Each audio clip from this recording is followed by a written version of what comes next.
Bom dia, meus queridos do nono, tudo bem? Amigos, hoje nós iremos dar continuidade ao nosso conteúdo programático para o IFCE e iremos basicamente falar um pouco sobre o núcleo celular, ou seja, uma das principais porções, uma das principais regiões da célula. E professor, por que o núcleo ele é importante? Primeiro, pessoal, é o núcleo quem vai promover todo o funcionamento celular, ou seja, toda a fisiologia da célula, o funcionamento fisiológico da célula, ele é controlado diretamente pelo núcleo.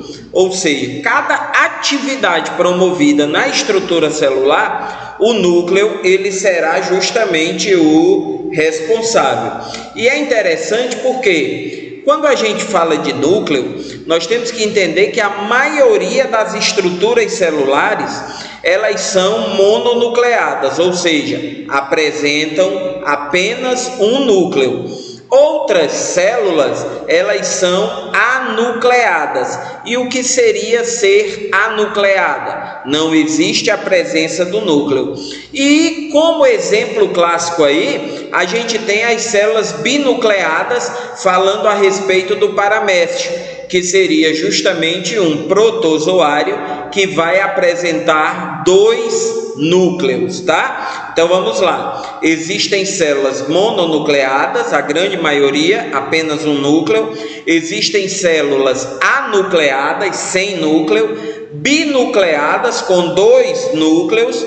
E por último, as células plurinucleadas. O que é que significa isso? Elas apresentam tecnicamente uma grande quantidade de núcleos. Então nós podemos citar como exemplo aí os músculos esqueléticos, os músculos estriados esqueléticos, que apresentam células plurinucleadas, beleza? Com vários núcleos, beleza? Vamos lá. Cariolinfa. Pessoal, a cariolinfa ela nada mais é do que um material muito parecido com gelatina, um material sob a forma de gel, gelatinoso, que vai ter como função básica preencher todo o conteúdo nuclear. É válido ressaltar que no interior dessa cariolinfa, disperso dentro da cariolinfa, existem proteínas, e nós podemos dizer que as proteínas são substâncias construtoras. Também DNA, RNA, nucleotídeos, que seriam as bases formadoras das proteínas, e os RNAs, tanto o transportador quanto o mensageiro e o RNA ribossômico. É muito interessante porque a composição clássica da cariolinfa ela é muito parecida com a do citoplasma. Então ela tem muito a ver, pelo menos a textura, não é, do composto que completa a estrutura nuclear é muito parecida com a do hialoplasma, encontrado no citoplasma celular. E é interessante porque devido à cariolinfa, dentro da cariolinfa, onde irão ocorrer as chamadas reações químicas nucleares, ou seja, toda e qualquer reação que venha a ocorrer no interior do núcleo, tá? Muito interessante aí, pessoal, nós temos a cromatina, é outra estrutura presente no interior do núcleo celular. É válido ressaltar que a cromatina, ela nada mais é do que uma estrutura filamentosa e ela tecnicamente vai ser composta de DNA, que seria o ácido desoxirribonucleico, mais as histonas. E professor, vem cá, para que serve a cromatina? A cromatina ela tem uma função absurdamente importante para o núcleo. Por quê? Porque é nessa cromatina, é dentro da cromatina que nós temos as informações genéticas contidas no interior. Ou seja, a gente sabe que hoje as informações genéticas elas são e sempre serão imprescindíveis para o estudo dos seres vivos. E todas essas informações genéticas, elas ficam abrigadas justamente no interior do núcleo por meio da cromatina. Muito interessante aqui, não é? Mostrando a molécula de DNA, e a gente observa aqui, as histonas. É como se as histonas promovessem lá a sustentação da molécula de DNA. Muito interessante essa imagenzinha. E a gente observa, olha aí, que o DNA, ele vai dando continuidade, segmento, e as histonas, elas ficam promovendo uma espécie de sustentação para esse material genético. A cromatina, ela existe de duas formas principais. Nós temos, pessoal, o que chamamos eucromatina. Eu costumo sempre dizer, é a cromatina menos condensada, é a cromatina que vai basicamente produzir o RNA, e nós temos a heterocromatina. Ela já é mais espiralizada e, do ponto de vista genético, ela é inativa, não existe atividade na heterocromatina. Nucleo, galera, o nucleo, ele é justamente outra estrutura que também está no interior do núcleo celular. Basicamente, o nucleo, ele é muito parecido com grânulos, tá? Só que ele não tem membrana o limitando. E é interessante porque é graças ao nucleolo que a célula, ela consegue produzir ribossomos. E aí a gente precisa lembrar, qual é a função primordial do ribossomo? Promover a síntese proteica, promover a síntese de proteínas. Então, basicamente, quando a gente fala de nucleo, nós temos que subentender que eles são de suma importância. Por quê? Porque será por meio do nucleo que nós teremos a produção de ribossomos e, consequentemente, a produção de proteínas para a célula, beleza? Uma coisa muito interessante, esse nucleolo, ele se origina, não é? Basicamente dos cromossomos, que também são estruturas nucleares. Nós vamos já falar sobre eles. Aí estão eles, olha que coisa legal. Os cromossomos, pessoal, eles têm uma função imprescindível para a célula. Por quê? Porque são os cromossomos quem carregam os genes. E os genes, eles nada mais são do que as informações genéticas que nós adquirimos dos nossos genitores, do pai, da mãe, não é? Então é muito interessante porque esse cara aqui é ele, o cromossomo, quem vai carregar os genes. E uma coisa muito importante para o IFCE, a região do cromossomo onde o gene ele fica localizado é chamada tecnicamente de locus gênico. Então, não esquece, o cromossomo carrega o gene e basicamente a estrutura do cromossomo onde está disposto o gene é justamente o locus gênico. Anotem isso porque é muito importante para o Instituto Federal. Continuando, pessoal, quando a gente fala da estrutura do cromossomo, o cromossomo basicamente ele vai ter as chamadas cromátides, tá? Isso aqui seriam justamente as cromátides, esses bracinhos que vocês veem são as cromátides do cromossomo. Uma coisa muito interessante é que o cromossomo ele tem essa região centralizada aqui, chamada tecnicamente de centrômero. Bizu para a prova. O centrômero ele é justamente a região mais condensada do cromossomo. Lembrando que o centrômero ele pode receber o nome de constrição primária. Então, tanto faz cair na prova a nomenclatura centrômero ou cair na prova a nomenclatura constrição primária. Tranquilo?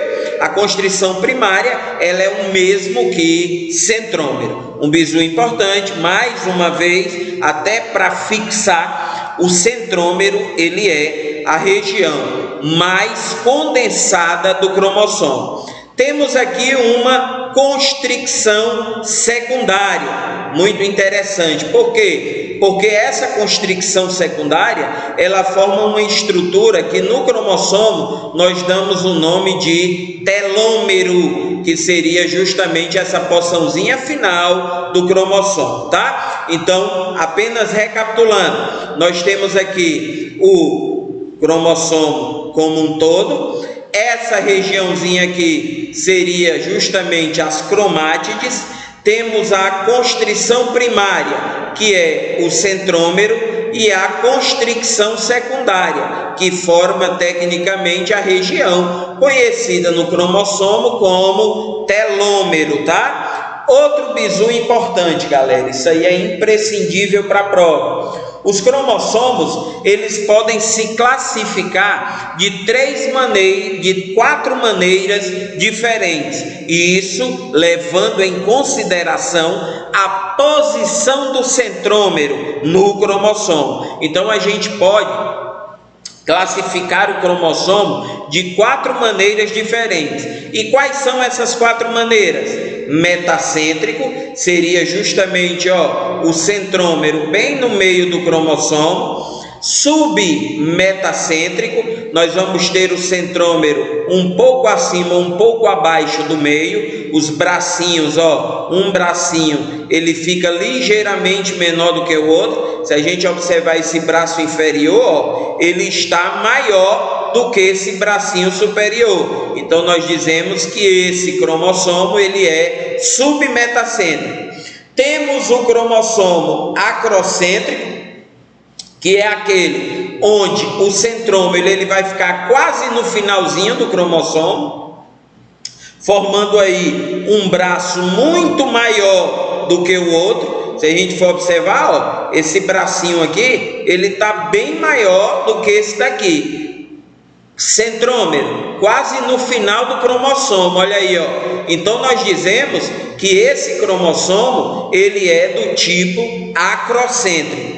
E por último, o cromossomo telocêntrico, que seria aquele onde o centrômero, ele fica justamente, bem no final do cromossomo. Então o centrômero está bem no fim, Então nós dizemos que ele é telocêntrico. Mais uma vez, metacêntrico, centrômero bem no meio. Submetacêntrico, o centrômero um pouco acima ou um pouco abaixo, tanto faz, contanto que um braço fique um pouco maior que o outro. Cromossomo acrocêntrico, o centrômero quase no final, forma um braço muito maior do que o outro. E por último, o cromossomo telocêntrico, que é aquele onde o centrômero ele vai ficar bem no final do cromossomo. Tranquilo? São as 4 classificações e vou dizer aqui um detalhezinho para vocês. Cai direto, galera, no IFCE. Guardem muito bem esse slide, tá? Guardem bem, porque é uma questão realmente recorrente, tranquilo?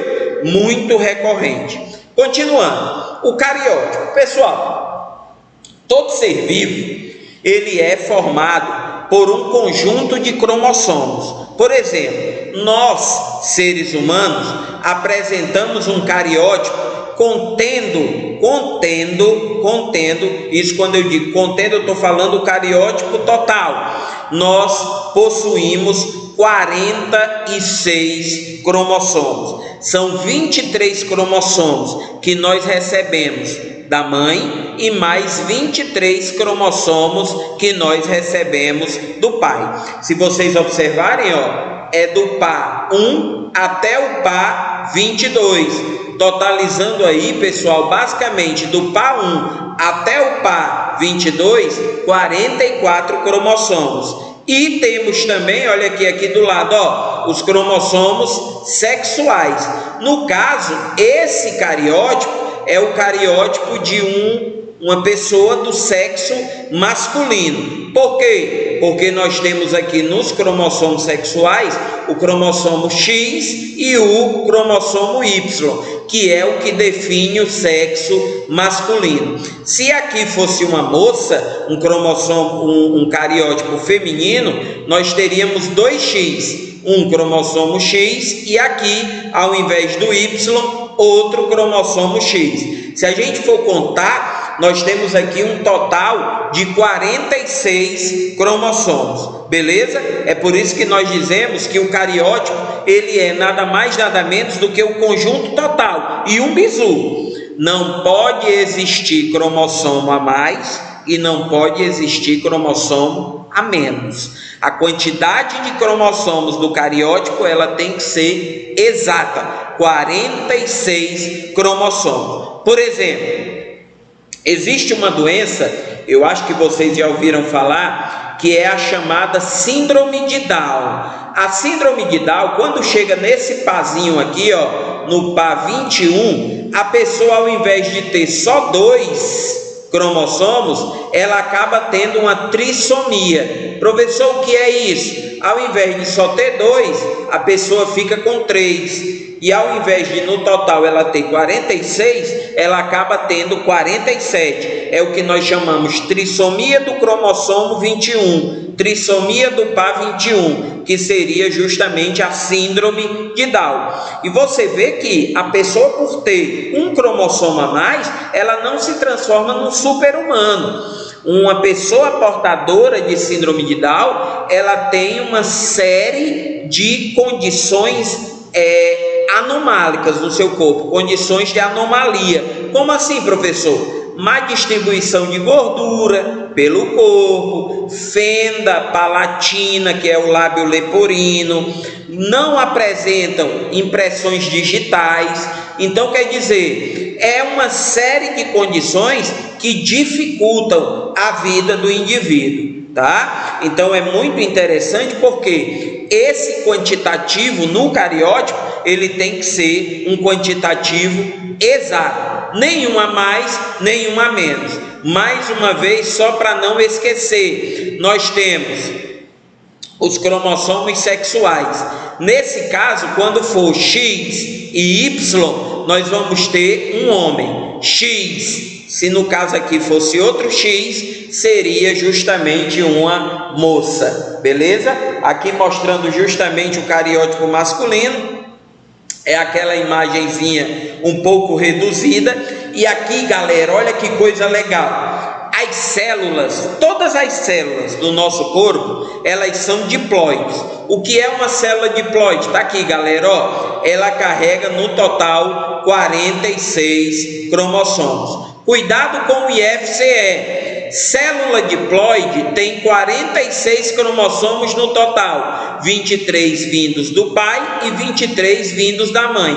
Por que, professor? Porque qual é o gameta do pai? É o espermatozoide. O espermatozoide, ele só carrega a metade, 23 cromossomos. Qual é o gameta da mãe? É o óvulo. O óvulo, ele só carrega a metade, 23 cromossomos. Ah, professor, então eu entendi. Quando pega os 23 cromossomos do espermatozoide com os 23 cromossomos do óvulo e ocorre a fecundação, surge uma célula ovo, não é, professor? Essa célula ovo, ela vai conter justamente 46 cromossomos. E, professor, o espermatozoide e o óvulo, eu uso qual nomenclatura para eles? Eu digo que o espermatozoide e o óvulo, eles são justamente, haploides. Por que o espermatozoide e o óvulo é haploide? Porque eles só apresentam 23 cromossomos cada um. Então, bizu, para não esquecer, para o IFCE, todas as células do corpo são diploides, com exceção do espermatozoide e do óvulo, que vão ser o quê? Haploides. E por que haploides? Porque só carregam a metade do material genético, só carregam 23 cromossomos cada um. Aqui, galera, os 22 pares de cromossomos autossomos, e aqui, o XY, no caso vai nascer um rapaz. No caso da moça, os cromossomos sexuais, olha aí, ó, XX, rapaz, XY, moça, XX, beleza? Tranquilo? Vamos para frente. Galera, aqui apenas mostrando a microscopia eletrônica.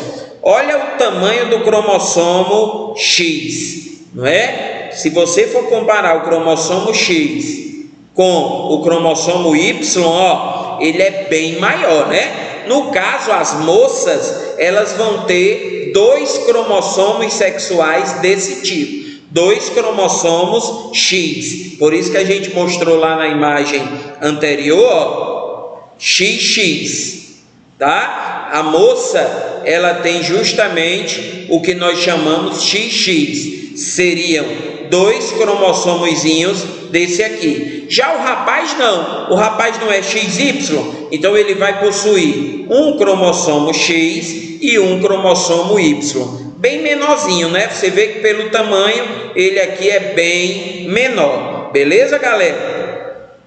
Para concluir, eu quero que vocês façam um trabalho de aprofundamento. Esse trabalho eu irei colocar lá na sala de aula. É interessante que vocês mandem a devolutiva para mim pela sala de aula, tá bom? Eu quero que vocês pesquisem qual a importância do núcleo na existência da célula, para que a célula exista. Faz a pesquisazinha manuscrita no caderno e me manda a devolutiva lá na sala de aula. Eu vou criar um linkzinho lá para que vocês possam me devolver as fotos dessa atividade, beleza? Então faz uma pesquisa e coloca lá bem legal, bem detalhado a importância do núcleo para a existência da célula. Nós aprendemos lá no começo que a célula ela é a unidade morfofisiológica da vida. Então eu quero que vocês me digam qual a importância do núcleo para esta unidade morfofisiológica, tá? Muito importante, um trabalhinho legal para vocês, beleza? E aqui, como sempre, nunca desistam em dias ruins. Estamos vivendo esses dias ruins atualmente, mas isso vai passar. Vamos lutar pelos nossos sonhos. E para que nós consigamos sucesso, precisamos lutar sem jamais desistir. Fiquem com Deus, um grande abraço e até o nosso próximo encontro. Valeu, galera!